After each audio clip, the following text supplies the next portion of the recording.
So with the new Sims 4 Businesses and Hobbies expansion pack, there are a few different ways that you can actually run your business. You could do everything by the book and follow the rules, or you could be shady about it, cut some corners here and there. So today we'll be building a business for both types. And again, thank you to EA for sending me the early access code so we can check this out. Since this is an early access version, it is not a final version, and with the early access, I only have base game and the Sims 4 Businesses and Hobbies available. And by the way, if you'd like to support my channel, because I'm an EA partner, you can use my code sydneymacoretta at checkout on the EA app or on thesims.com, and I'll earn a small commission off your purchase. Hair's going up already. So here are the Anderson sisters. These are twin sisters that I made for this build. I tried to make them like the Pleasant sisters of Nordhaven. We have Adelaide, or Addie as I like to call her. She is super by the book. She'll be running the good business. And then we have Mackenzie. She is not so by the book. She's gonna be running the shady business. They both live on this lot, which is empty right now, but I've bought each of them a different business here. So we're gonna be building them on these separate lots. This is where we're gonna build the good business, and the shady business is going to be across the street over there. So they're gonna be kind of looking at each other and competing with each other, if you will. So let's go ahead and build the good business first. I have gone ahead and named this business Perfect Pottery. I've got some activities here, so people are gonna be friendly. They're gonna do pottery. We're gonna have like a pottery station upstairs, but you can also browse and buy items here. You can attend classes and lectures, so we could host actual pottery classes here. And I'll leave the other one empty for now. I don't know what else I want to add yet. So let's start with the shell for our pottery business. I'm thinking I want the main floor to be where we sell things, and then upstairs, that can be where we host our pottery lessons and where people can come and use the actual pottery equipment. We'll do a bump out here. This doesn't have to be too big. This is off of their home lot, so this is not going to be a home business like the one that I built in my last video. So we'll keep our shell relatively simple for now, and let's go ahead and roof it. We're going to start with a gabled roof piece, and this is going to be pretty easy. We're just going to cover this big rectangle here. I'm going to bring in my adjusters on both sides. Then using Shift-C on my keyboard, I'm going to curve this out a little bit. We're going to use some of the new roof paint we got with this pack, along with the new trim. And as I mentioned in my last video, we have a couple different styles that come with the Sims 4 Businesses and Hobbies. We have more of an industrial look, which we're going to be using for the shady business. And then we have more of this historic sort of elegant style. So for our pottery business, I'm going to be aiming for the more traditional. We'll raise that up to a medium wall height so I can use my trim. And then I'm also going to be roofing this smaller part here on the side. For my wallpaper, I think this time I'll use some brick, but then also to match that roofing detail, we'll go in with the stucco as well. On the bottom floor, I'll use this, and I think I'll also change it up for my chimney here too. Okay, our shell is looking good. Let's start going in with our details. Like, I wanted to add these window boxes up top. I also wanted to go in with these columns, and I think I want to open this spot on the side up actually. So I'm going to add in some base game trim. I'll just raise these columns up so they actually reach. And you know what? Again, we're bringing this up on a foundation. We'll use a base game foundation paint, and we can bring the front entry out a tiny bit, shift this back a little, add in some stairs. I think I'll add a stairway on both sides here, and we'll use another one of the Businesses and Hobbies fences for that outdoor part. There could be like a little side door in there. I'm going to use this new door for the front door. And then let's see about the windows. I really like these ones in the green swatch. And then a few of the other ones come in matching swatches too. Like, we could use this, but I did say the bottom floor would be a storefront, and I want my customers to be able to see from the outside what we've got in there. Like, we could do a window display. So I think I'll use this right at the front. I need to add in my actual chimneys. I always like adding multiple. I don't know why. And then for the sides, a lot of these different ones come in the green swatch, so I can change it up. I wanted to add some flooring to connect these, and we need to add our sign. I'll add in my pottery decals. I'm gonna add them on both sides. We'll add our lighting, some landscaping. I gotta say, I cannot wait to use this pack with other packs. I feel like this is going to be one of those packs that works really well with other ones, because just thinking of types of businesses that you could open up, you can basically open whatever type of business you want. You can host classes for literally anything, so I cannot wait to get the occult gameplay in here, like opening potion shops and vampire bars or something like that. Like plasma juice bars, I feel like would be so funny. I would love to rebuild a magic center where you can buy potions and broomsticks and wands and stuff. Pet shops could be cute. Like, it's just gonna be something that will add on to a lot of other packs, if that makes sense. The final thing I'm gonna do outside here is just add a couple tables, just an outdoor seating spot. Again, I like adding these into my businesses just so your Sims have a place to go and they have something to do so they don't automatically leave. We can add this wall plant outside, some little lamps on the table, and here is our pottery business. Our perfect pottery business. It's nice and clean looking. It looks inviting. The type of building that's been around for a while. It's well taken care of. Nothing too crazy going on in the backyard, but we have our seating area. It's just like a cute little hangout spot in there. Let's go start working on the inside. All right, so we said upstairs is going to be the actual hobby spot. So I'm gonna add my stairs in the corner near the back door. That way, if people are coming upstairs for the actual pottery making, they can just go through the back door, go up the stairs, and then they'll be able to go up here where we'll have all of the classes set up. I'm making this into our bathrooms. Maybe I'll make it a little smaller, but that way we can have our double stalls right there. And then the rest of this will just be our storefront. So let's add some doors onto our washroom and then we can get started on the actual store. For this main room, I'm going to use some of the new wood. I'm obsessed with this. It's so pretty. And wallpaper, I think I want to keep it green. I want to keep it with that like lanty vibe. Maybe we can hit it with like an accent wall. We can use one of the new darker wallpapers in the bathroom. I'll add some columns onto these corners and maybe here too. It's just gonna look nice, kind of finishes off the wall. So we'll walk in the front door and I want a nice display in this corner here. So like I was showing you guys in the last video, this pack comes with certain surfaces that you have to use to display your objects. So anything you want for sale has to go on the ones that are marked with this note in the description. It'll literally say retail displays allow you to sell anything you place on them as part of your small business. And then watch, on there you can place anything. Any object at all will go for sale. It doesn't have to just be objects from this new pack. So that's what I was saying earlier when I was saying you could really get creative with other packs. These are other options of displays. So I'm just gonna add a few. I like this round one as well. And since I've opened up debug, I'm able to go in now and add a bunch of these pottery creations on display. The thing is, some of these will cost 0 simoleons since I didn't actually make them, but some of them in here are worth money. So like if I were to add this one, this would sell. It's just for these other ones, I'm gonna have to get my sins to actually make the items and then put them up. But for the purposes of the build, I'm just gonna add these debug ones today. And plus, since we're gonna have the pottery studio upstairs, it's gonna take like no time at all to make proper pottery creations. So I'm gonna add a base game rug in the back here. I'll add one of these planters and maybe we add one more piece of pottery here. These pedestals I can list for actual money. We can put one of these beautiful new plants in the corner. And I'm a big fan of these dividers. I was using them a lot in the last build that I did. I think they look really pretty, especially with this connected to it. Right at the front door, I'm gonna add a couple more displays. I don't want to clutter it up too much. I want everything in here to be very clean and organized. I love these little guys. These little gnome sculptures and their hats are too big. And in this corner here, this is the perfect spot to add one of these shelves, which again, these you can also list things for sale. Okay, so far this is the main entry. We've got some items there listed. I really like this back part here too. That looks so nice. We have a pretty open space over to this side. So I'm gonna add some displays right in front of the window, but then maybe we could have some of these ones spread out too. I'll just make a funky pattern with these, just making sure Sims still can walk around. What else? Oh, we have these little candles. These are also listed for sale. So I'm gonna put a few of these out. I'm sure since this is a good business, they have insurance for all of this fire. And then we just have more funky sculptures that we can add on here as well. I also really like these planters. You can customize these as well using the kiln, which is fun. Again, these are just going to be for show since they're not on a proper display. So I might try adding actual plants in there if I can just hide the pot somehow. That is one thing about Get to Work, and I feel like people keep comparing the two because obviously they're very, very similar. But Get to Work, I feel like you had a little bit more freedom with your store in the sense that whatever you placed, you could pretty much list anything for sale. In this one, you're stuck to just using the displays, but in Get to Work, you also have to hustle to make money. This is a lot easier of a process. And there's another way to make money in your business, which I'll show you in a second. I'm just gonna fill this in with a little bit more decor. We also just have to add some toilets into our washrooms. I'll add some of these blinds over the windows in here. And I think we can use one of those new floorings, like this one with the concrete design. We'll use the new sinks in here too. I'll add the new mirrors. And this is the bottom floor of our pottery business. We have everything on display here. I think the colors are so adorable. It's fancy, it's clean, it looks super cute on display from the outside. Now all we have to do is go up and do the pottery room. So I'm gonna bring the wood upstairs. This is all gonna be open concept. I'll bring up the same wallpaper for this floor and this one just because I hate it when it's different going up the stairs. We'll use one of the new fences to section this off, but maybe we can use a different color on the rest of the walls. So another way I was saying you can make money in this pack is by using the ticket kiosks. If you place one of these down, then Sims have to use it to enter your building basically. So I'm hoping what's gonna happen here is they'll come up, use the ticket kiosk, and then hang out, use the equipment, and then on their way out, they'll go through the shop and buy things on their way out. So I've got all of these laid out. We also need to add in the kiln. This is where you can go in and make those custom designs, like all of the custom swatches and stuff. Sims will use a kiln to do it. So we'll just lay these out this way. And then I also wanted to include the hobby whiteboard. This comes with a box around it, so that basically shows where the limits of the class will start and end. Like if we go into live mode, you have the option to have an employee-led class. You can hold a lecture yourself, like this is how we could do the pottery lecture. Then you could start the class if you have a high enough skill in any of these, and you can have a charge for all of the attendees. So not only will we have the business downstairs, but we can make money up here that way as well. I'm going to add a couple sinks in here because I feel like it just makes sense. I also wanted to add maybe just a couple chairs with a table in the corner. We'll add some more plants and decor. There's also some pottery clutter that I just wanted to have hanging around like this. There's also some of these plates, and this is our pottery room. I really want to see this in action. It looks so cozy and cute in here. This would be so fun. I've never done pottery, but like doing it in a little class like this. Wait, we need chairs. Our Sims need to sit. That would be so uncomfortable. Your back would be crying. Okay, let me go ahead and open this business, but let's see how this works. Okay, perfect. They went through the side door. They're coming up. Let's see if they use the little ticket thing. Our entrance fee is 23 simoleons. Perfect. And now she's gonna come in and use the pottery thing. Oh, the Sim decided she didn't want to. She's gonna go downstairs, maybe buy something. She's debating. Those candles are very nice. Oh, and okay, we've made our first purchase. And like I thought, that one actually sold for 168 simoleons. Cute. Yeah, this is a vibe. I'm definitely feeling perfect pottery, but it is time to completely flip the script. We're gonna go and do a shady business next. No, not Mackenzie sleeping on a slab of concrete. I haven't actually built them a house yet. Oh my gosh, that's so sad. Maybe I'll build them a house using the money that we make from both of their businesses, but this is going to be the lot for our shady business. You can see perfect pottery across the way. I think I need to go in and change that chimney color now that I'm looking at it from a different angle. But anyway, Mackenzie needs to compete. So I'm opening her business, and hers is called Sketch. It's going to be primarily a bar, but I want to make a back room where you could get a sketchy tattoo. Hence the name Sketch. Tattoo Sketch. It's sketchy. I like the name, okay? Here you can get tattooed, you can fight. So Sims are gonna fight each other here. You can get bar drinks, and you can be mischievous. There are definitely other things we could add, like be mean. You could sabotage objects, swipe objects, just a whole lot of chaos you could create. Or we could set our target customers, and you can set their traits, so you could like only have mean or evil Sims come here. Let's do it. Let's do evil Sims and hot-headed Sims maybe. Self-assured, shady Sims, all of the bad traits we're gonna add in. Mean, kleptomaniac. Okay, so for this one, I wanted to build it in an industrial style. We could do a bump out here. It'll be 2 floors again. I don't know if I'm gonna have any sort of hobby thing upstairs. We'll see, but for now, this can be my shell. I'm gonna use half walls for my roofing, so it'll be a very boxy, very commercial sort of looking thing. So when I'm doing this, I just like to go in different heights. I've been wanting to switch it up and see what the different styles look like in this pack, so I feel like this is gonna be good. I'm gonna use the same trim around in black. We'll make this a medium wall height again so I can use this trim. We'll raise it up on a foundation, and I'll use this base game foundation paint, and I'm just gonna carve out a little spot here for my door. We'll add a wall there, and then I'll turn that into a spandrel. This way that trim will be able to go along the top. I think I'll use that double door and just some black steps. We've got these rounded columns as well, but actually they don't look too bad. I thought they looked a little weird at first. I'll use these on the sides of the building. For windows, I wanted to try out these different styles. I didn't use any of these windows in my other video, so I'm gonna try these out. They're definitely more modern looking. I'll add a couple here at the front, and then I don't know how much I want this to be opened up. Depending on what we have on the inside, these windows might need to go because I don't know if we're gonna want people to see in. We've also got these awnings. I'm gonna put those over top. I might add these balcony things on my windows instead of flower boxes. I want to add a bunch of these on top of my roof. We'll have some dark tile flooring up here. Actually, maybe I'll use that as my main flooring, like going around the back of the building too. In the back, I'm just gonna build out a tiny extra spot. I'll add some roofing on here, some metal roof paint, and I want this to be where someone might go if they're going out for a break. Like we can have a back door here, maybe just with a couple chairs sitting out here. We can give them a table, and we can put the pottery clutter out here, but it's just plates and like things that they've been eating that they didn't put away. There are some trash bins we can add with graffiti on them, and we got actual graffiti with this pack too. I feel like some of the graffiti we have with other packs are better, but this stuff does show up on the inside too, so I'm just gonna add a few things here and there. Oh wait, there's some better graffiti hidden in debug. Okay, I think we'll change this over. Maybe I'll use some of it in other places, but let's add some parking spaces for this one. All right, so this is our shady business. It's looking a lot less approachable from the outside. I changed up some of the windows like over here. I definitely don't think we're gonna want the windows like that. I added our signs up top.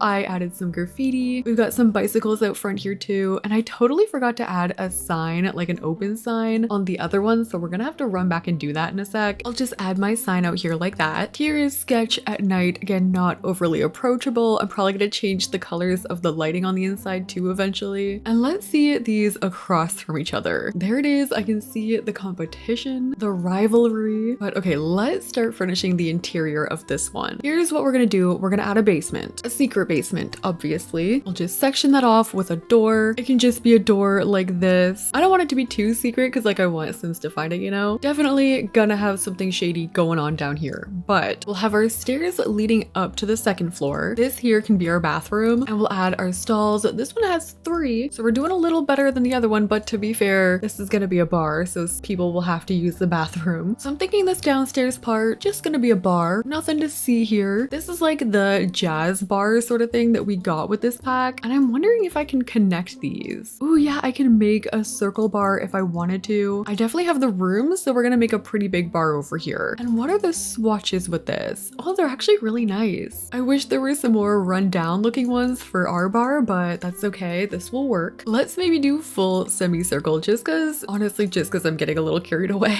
I'm adding full black curtains. Some brick would also look nice in this room. I'll use this as my lighting. This pack came with a lot of music and jazz inspired things, so I'm going to add in some of the jazz decor. There's also a microphone. I'm going to add one back here, and we could raise this up on a platform, so this could be like a mini stage. We can add some speakers in the stage. I'll add some speakers like around the bar too. And then we need some tables. I didn't actually add any bar seating. This floor so far is actually not looking too bad. At the moment, it's sort of just looking like a regular jazz bar. I've got my tables and chairs. I just want to space them out, make sure no one's too crammed. Oh, there's this base game neon sign we can add. I forgot about that. We'll just add a couple more couches over here. We can add some other instruments up on the stage, like this guitar. Ooh, piano could be a vibe too. Maybe I'll bring that upstairs. Okay, so far we've got the downstairs, the bar portion. Right now it doesn't look too sketchy. Like it just looks like a jazz bar. Honestly, I would go here and feel fine. But keep in mind, we've set the activities to fighting. So Sims are just gonna be brawling like in here. I think it's gonna be hilarious, but at least there's music. So you know what? I'm gonna add a new activity, and that could be listen to music. I'm gonna add my toilets in the bathroom. They're just gonna be like basic, the least expensive version we can get. Same as our sinks, they're not gonna be anything too special. It would be fun if they leaned into the shady part of this pack a little more. Like it would be fun if they had more broken down objects, or even basic things like cracks in the wall or rougher looking posters. We can add some posters in here. I'll add this guitar guy. Those could just be posters put up there by other Sims. So there's our washrooms done. And then going upstairs, we've got the piano up here. I've added a speaker. I might just bring up some more tables, maybe a dance floor if I can. We'll add in some more graffiti. Basically just another chill spot up here. But then we go into these rooms. This is where I want the tattoo rooms to be. Let's actually replace these doors. I want them to be secret doors that are going to be super obvious, but it's fine. Those are going to lead into the tattoo rooms. So we did get the sketchier looking tattoo tables. Like this swatch especially, these are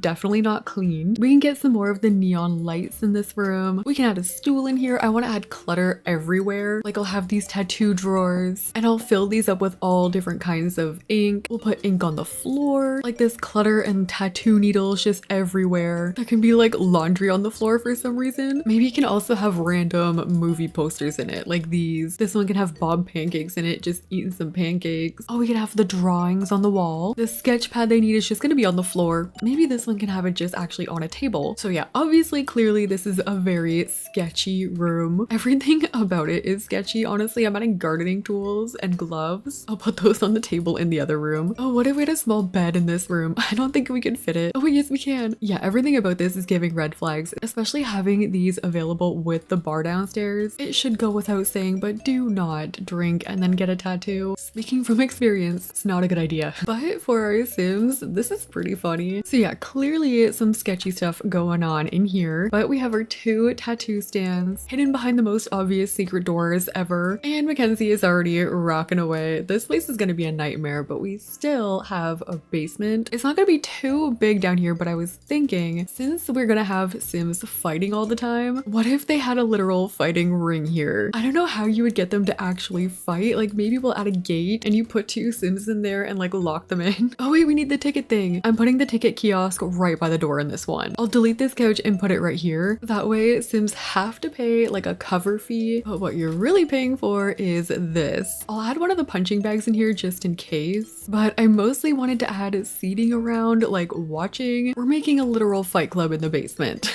in our sketchy tattoo bar. I'll add some speakers down here. I'll add some more graffiti in the basement. And actually, if you wanted, you could turn this into a hobby place too. Just add in some more punching bags. And there we go. We've got our underground fight club. What a mess. This place is literally a disaster. Fight club going on in the basement. Then we've got honestly a pretty cool jazz bar going on. Oh, we already have a fight. Yes. Literally the first like couple people in the bar started fighting. I love it. And then going upstairs, we've got the sketchiest, grossest tattoo area ever. But that has been us building a good versus shady business in the Sims 4. Let me know which one you guys like the best. I am still planning on doing some gameplay. I don't know if it'll be with this or the tattoo candy shop that I made, but I think following these 2 sisters could be fun. So if you guys liked the video, make sure to like, comment, and subscribe. And thank you so much for watching. I'll see you in the next one.